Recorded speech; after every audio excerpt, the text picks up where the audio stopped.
Hey humans, welcome to Read to Me, Matt Dunn. You guessed it, I'm Read to Me, and I'm gonna Matt Dunn. This is Gamora. She's pretty sweet. She's pretty dope. Pride and Prejudice by Jane Austen. We're on chapter 31. Darcy said something weird, or more like lack of something weird. Elizabeth was definitely playing him, but then he's like, what the fuck are you talking about? And she's like, what? Right? Let's get in on this. Colonel Fitzwilliams' manners were very much admired at the parsonage. And the ladies all felt that he must add considerably to the pleasure of their engagements at Rosings. It was some days, however, before they received any invitation thither, for while there were visitors in the house, they could not be necessary, and it was not till Easter Day, almost a week after the gentleman's arrival, that they were honoured by such an attention, and then they were merely asked on leaving church to come there in the evening. For the last week, they had seen very little of either Lady Catherine or her daughter. Colonel Fitzwilliam had called at the parsonage more than once during the time, but Mr. Darcy they had only seen at church. The invitation was accepted, of course, and at a proper hour they joined the party at Lady Catherine's drawing-room. Her ladyship received them civilly, but it was plain that their company was by no means so acceptable as when she could get nobody else, and she was, in fact, almost engrossed by her nephews, speaking to them, especially to Darcy, much more than any other person in the room. Colonel Fitzwilliam seemed really glad to see them. Anything was a welcome relief to him at Rosings, and Mrs. Collins's pretty friend had moreover caught his fancy very much. Mrs. Collins has a pretty friend. I don't know who the fuck that is. Whatever. Now, Colonel Fitzwilliams is all up on that. He now seated himself by her and talked so agreeably of Kent and Hertfordshire, of travelling and staying at home, of new books and music, that Elizabeth had never been... Oh, Elizabeth is the pretty friend. Oh, you dink. Jeepers. Hertford, new books, music, that Elizabeth had never been half so well entertained in that room before, and they conversed with so much spirit and flow as to draw the attention of Lady Catherine herself, as well as of Mr. Darcy. His eyes had been soon and repeatedly turned toward them with a look of curiosity, and that her ladyship, after a while, shared the feeling, was more openly acknowledged, for she did not scruple to call out, "What is that you are saying, Fitzwilliam? What is it you are talking of? What are you telling Miss Bennet? Let me hear what it is." "Oh, we are speaking of music, madame," said he, when no longer able to avoid a reply. "Of music? Then pray speak aloud. It is of all subjects my delight. I must have my share in the conversation if you are speaking of music. There are few people in England, I suppose, who have more true enjoyment of music than myself, or a better natural taste. If I had ever learnt, I should have been a great proficient." Right. And so would Anne, if her health had allowed her to apply. I am confident that she would have performed delightfully. How does Georgina get on, Darcy? She is in 3 conversations all the time. She still expects others to talk to her across the room. Mr. Darcy spoke with affectionate praise of his sister's proficiency. "I am very glad to hear..." Wait, no, that's the Catherine. Sure.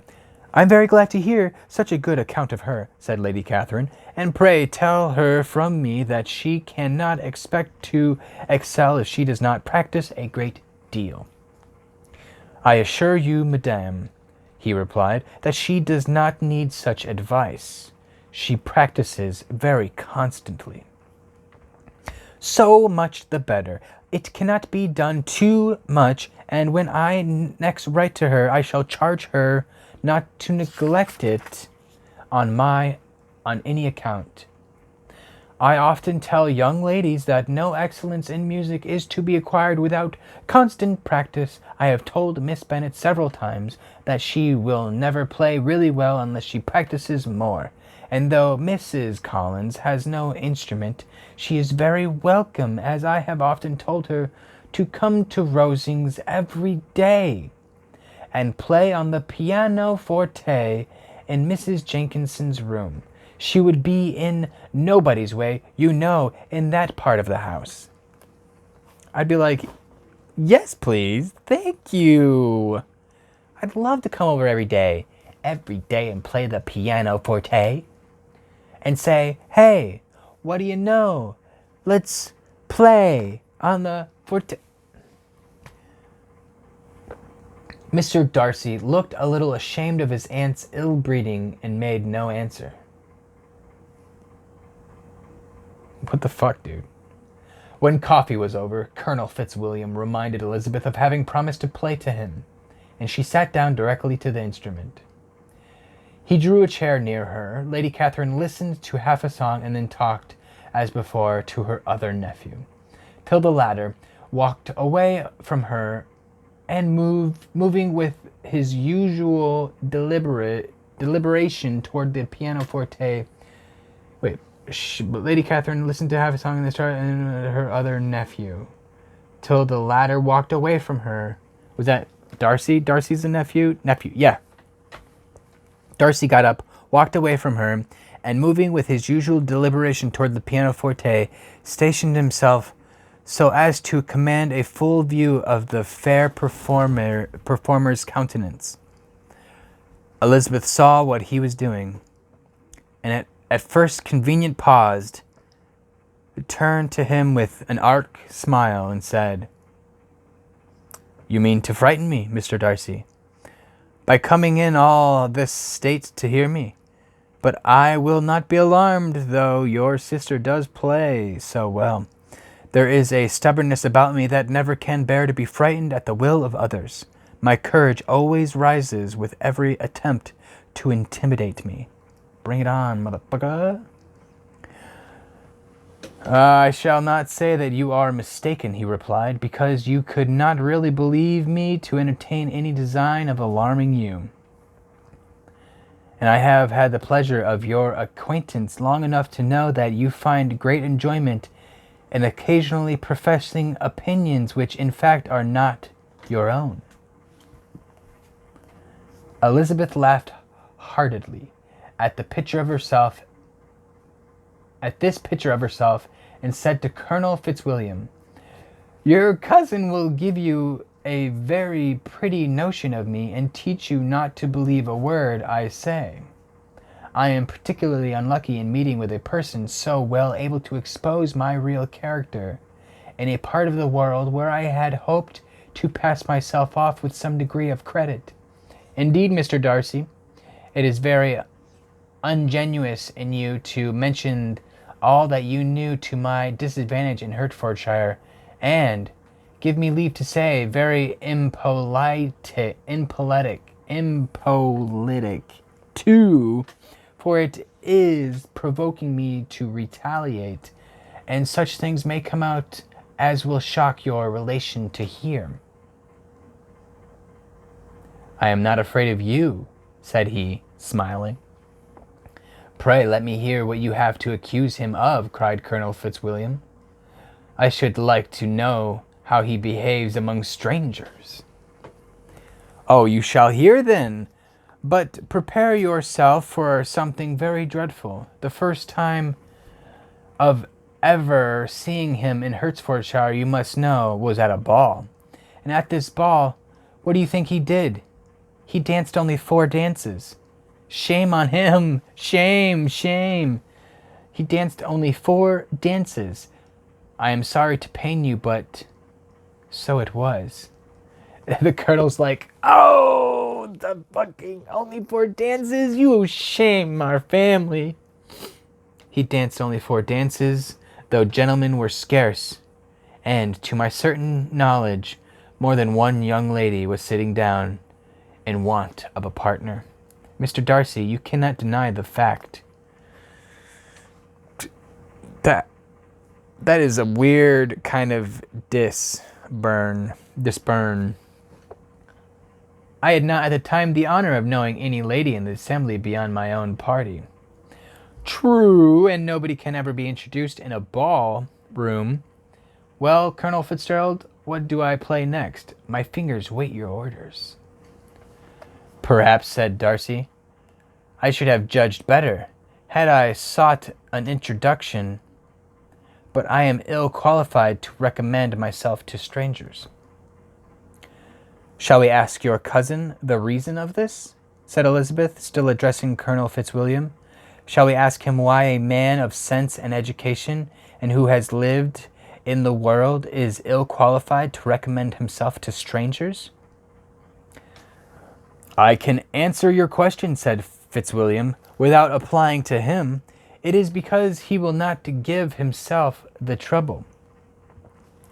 I certainly have not the talent which some people possess, said Darcy, of conversing easily with those I have never seen before. I cannot catch their tone of conversation or appear interested in their concerns as I often see done. My fingers, said Elizabeth, do not move over this instrument in the masterly manner which I see so... My fingers, said Elizabeth, do not move over this instrument in the masterly manner which I see so many women's do. They have not the same force or rapidity, and do not produce the same expression. But then I have always supposed it to be my own fault, because I will not take the trouble of practicing. It is not that I do not believe my fingers are capable as any other woman's of superior education. Darcy smiled and said, You are perfectly right. You have employed your time much better. No one admitted to the privilege of hearing you can think anything wanting. We neither of us perform to strangers. Here they were interrupted by Lady Catherine, who called out to know what they were talking of. Elizabeth immediately began playing again. Lady Catherine approached, and, after listening for a few moments, said to Darcy, Miss Bennet would not play at all amiss if she practised more, and could have the advantage of a London master. She has a very good notion of fingering, though her taste is not equal to Anne's.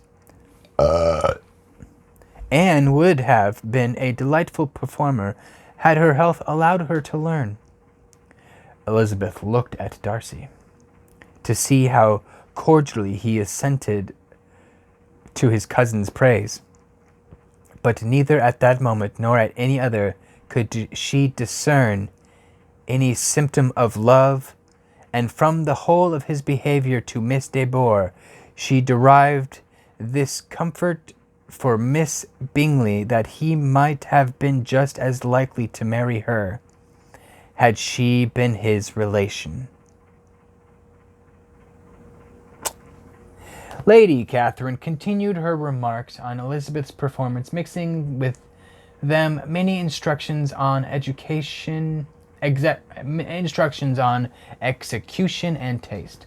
Elizabeth received them with all the forbearance of civility, and, at the request of the gentleman, remained at the instrument till her ladyship's carriage was ready to take them all home. Maybe she likes this Darcy guy. Maybe she don't. Maybe she thinks he's a fraud. He's all that and a bag of air. So, hey, you know what the deal. If you like for me to keep reading, please check out some more of my videos. Give me a thumbs up if you like this one. Subscribe, check out more videos. Write a comment down below. Let me know what you think. And if you I just got the email. Just so talk to mattdunn@gmail.com. It's in the description below. We're trying to get all the fans together. Anyone watching, call them fans. People who can put up with me. You guys are the true heroes. So anyway, I'll see you tomorrow. And remember, please stay weird.